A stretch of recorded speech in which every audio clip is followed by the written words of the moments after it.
Hey guys, TrueKnight back here. So today I want to go over part 2 of the series of BANLIST prediction leading up to August. I told you I was going to do one prior to Nats, then after Nats, then another one before what I think the BANLIST will come out. And I'm going to be honest, I'm probably going to do another one, like a bonus episode, after European Nats, just because they're always different and always doing different stuff than we do over here in America, so I'll give a perspective there. Quicken thing for myself here. I have a eBay channel where I sell several deck cores and Yu-Gi-Oh related stuff, as well as other card game stuff, Pokemon, Lorcana, football cards from 1990, things like that. So if you guys do go over, you'll see my link to the channel in the description below. Message me and let me know, hey, I saw you on the YouTube channel. This is what I was looking at. Would you work out a deal? And I'll be happy to work out a deal with you.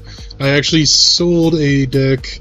I sold a Whitewoods Runic deck to a Surius who saw me from, who came over to my eBay channel from my YouTube channel. So gave him a nice little $30 discount, but he messaged me, said, hey True, I saw your channel, I was watching it and I'm interested in this deck, can you throw me a deal?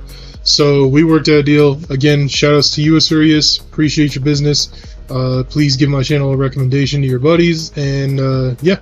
But like I said, you'll see I have a Tempai core, I have several little like engines to cores, full on Ice Barrier deck core, white or voiceless with branded, Kashira. I have a second Whitewoods core that has the Centurion package with it, Sprite and Tri Brigade. I have Puppet cores, I have Lorcana decks, Pokemon decks.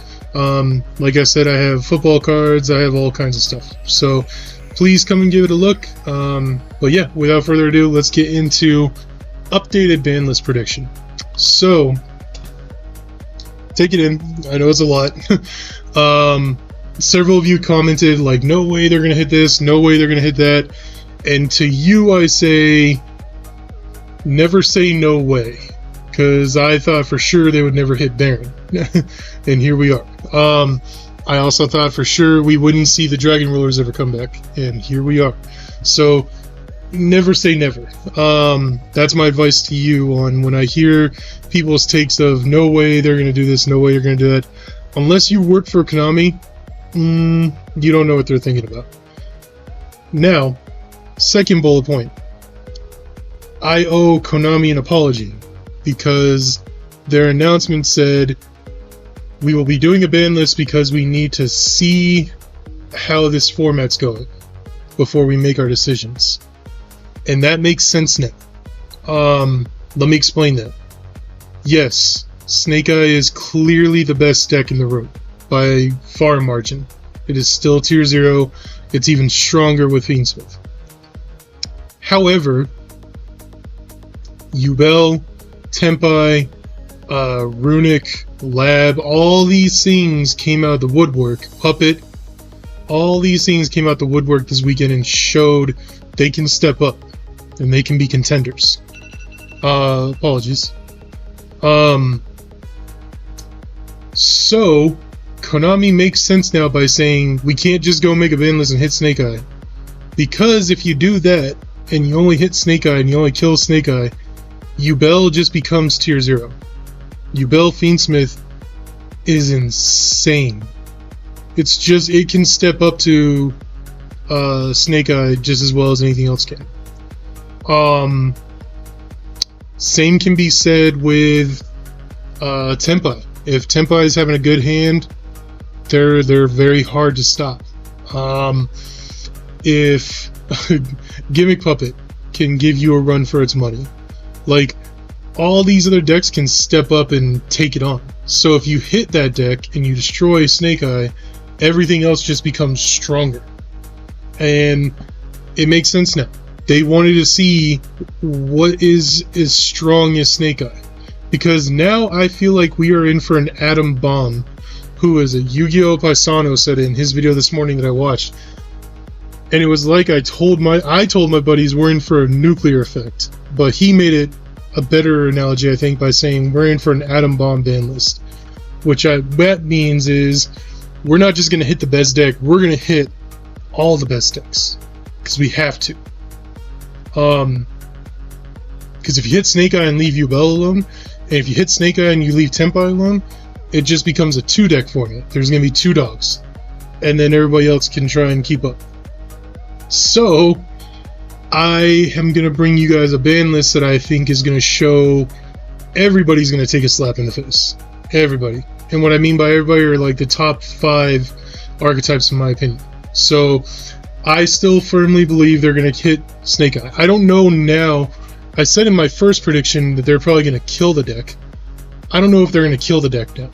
I don't know if they want to leave a little engine, because you saw Vanquish Soul with the Snake Eye engine, and it did really well. 60 card pile of just craziness, and it competed. It topped. So will they kill Snake Eye?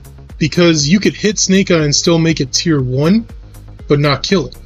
So could we see something to the effect of like Ash to 1 and Wanted to 1 like they have in the OCG, and they call it a day? Or do they just kill it? I don't know. I want to see European nets get those numbers, because we had a 50% top here, and I thought we were going to see closer to 80% top of Snake Eye Fiendsmith, but we saw 50%. So, however, if European nats comes around and it's 80% Snake Eyes, I'll be more inclined to say, yeah, they're going to kill Snake Eye. But if we still see like Yubel, Branded, Gimmick Puppet, all those things come in and fight Snake Eye and give it a run for its money, they might just turn Snake Eye into a splashable engine that you can just splash into a deck.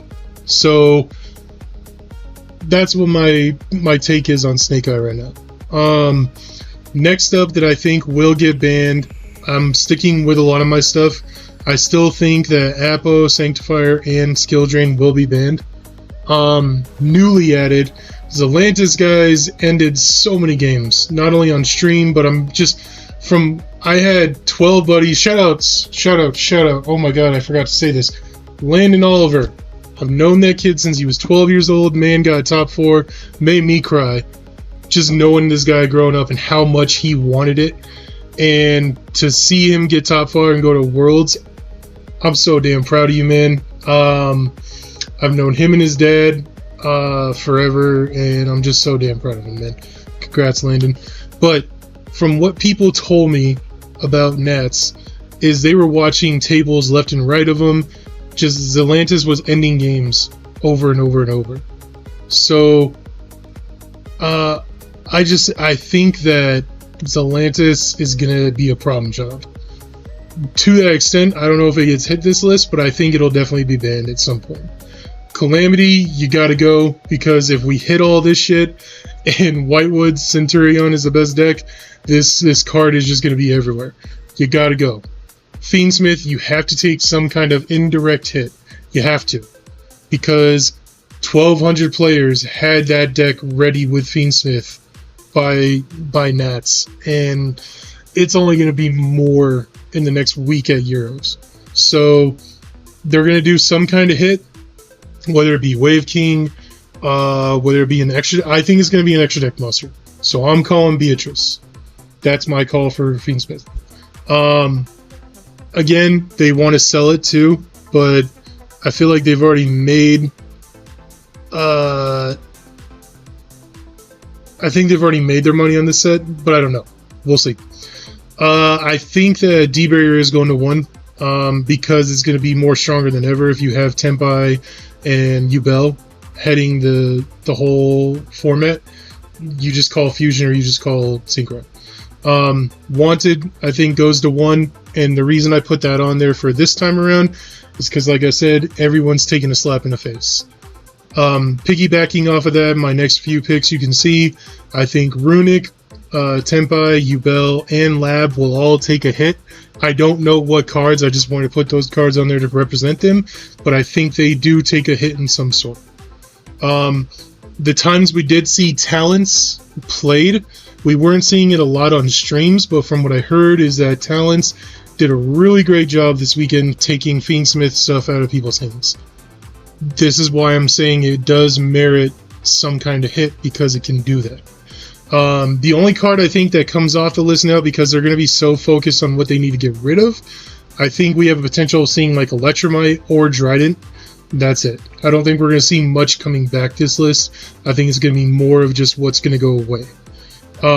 Maybe coming back to 2, I could see these guys, like this represents all Dragon Rulers, and this, because there's so many damn hand traps, just give people a fighting chance, right? I know a lot of people are saying that it's likely that Crossout Designator gets hit. I don't think so, because we only have 3-4 copies of Crossout Effect that can really stop people. So I think they keep that, because that's 10% of your deck right there. So that's just my opinion. And I think these two are perfectly fine at 3. I, for one, cannot remember. I did a brief, like, where I watched the first 5 minutes of each round. Didn't watch it all the way through. I just heard stories from my friends, because I just didn't care to watch Fiendsmith Snake Eye the whole time. But I didn't really hear these two's names at all. So I think they're perfectly fine at 3. And then, yeah, of course, the joke, please bring back Baron, please God. But yeah, that's it for me, guys. I just think that my general assessment after watching Nats and what I saw and what I heard and perspective and all those things, I think we're in for a massive list. And by massive, I know they've done 25 cards a list the past 2. I think we could see like maybe 30 on this list, and I just think everybody's going to take a hit. I think everybody's going to get a little smack on the face, and you just need to at this point, because like look at what we're looking at. If you hit Snake Eye, Yubel is just as strong. It's just as strong. Yes, there's cards out there that can stop it directly, but like you got to worry about what, probable 6 or 7 other decks too. Runic is just as raunchy and strong. That Runic lab deck is insane. So there's a lot now that I apologize to Konami for this particular thing. I think this year has been rough for you, Konami, and I think you guys still suck. But I understand the reasoning for waiting on the ban list now, because you needed us to see that, so that way we understand why the hits that are going to happen. But that'll be it for me, guys. Episode 2 of ban list prediction. Be on the lookout for episode 3, probably like Tuesday next week, again when I get a chance to sit down and record it, and then probably the week after that, or 2 weeks after that, is when I will do my final ban list prediction before we get an announcement. Because before we know it, it'll be the middle of August, and I think the middle of August is when they'll do the announcement, and then they'll make it in effect either the end of the 3rd week of August or the beginning of the last week of August. So that'll be it for me, guys. Be kind, be respectful in the comments. If you're toxic or angering or anything like that to the community, I'm kicking you out. But any kind of criticism is great. Good conversations, of course. This is a place to get conversation. This is not a place to say that you're stupid. Everybody's entitled to their opinion of what should go and what should not go. We're all consumers at the end of this, right? So tell me if I'm wrong, if you think that, you know, Yubel can go untouched, or if Tenpai can go untouched.